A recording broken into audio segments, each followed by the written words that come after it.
We're looking at one of the first stretches of President Trump's new border wall right behind me. This is being built in Oregon Pipe Cactus National Monument, a designated wilderness area and UNESCO Biosphere Reserve. And essentially this wall is cutting this monument and all of the habitat here off from wildlife habitat south of the border.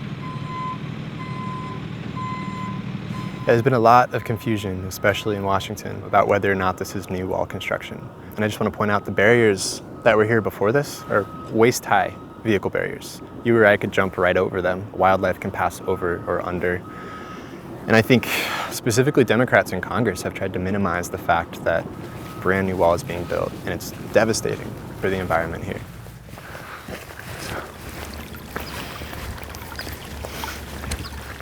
This is Quito Baquito Spring. It's an incredible, miraculous source of fresh water in the Sonoran Desert. It's really the only source of water like this for hundreds of miles. And wildlife come here to drink, birds come here to stop over on their migrations. And as you can see, it's just lush, densely vegetated. The air smells sweet. It's a sacred place. We're about 150 feet north of the border, and the wall is planned to be built right along the border there. So if it is built, we would see it towering over the trees there.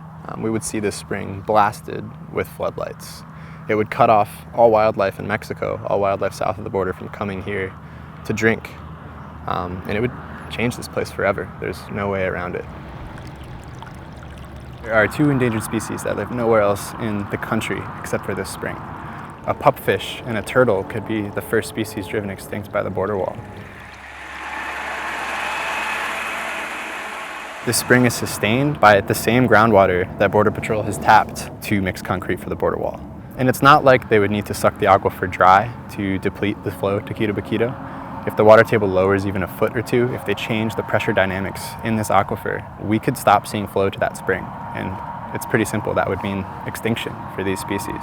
And of course, if we lose any species, I think all of life is a little less rich for all of us. It's not something we should take lightly.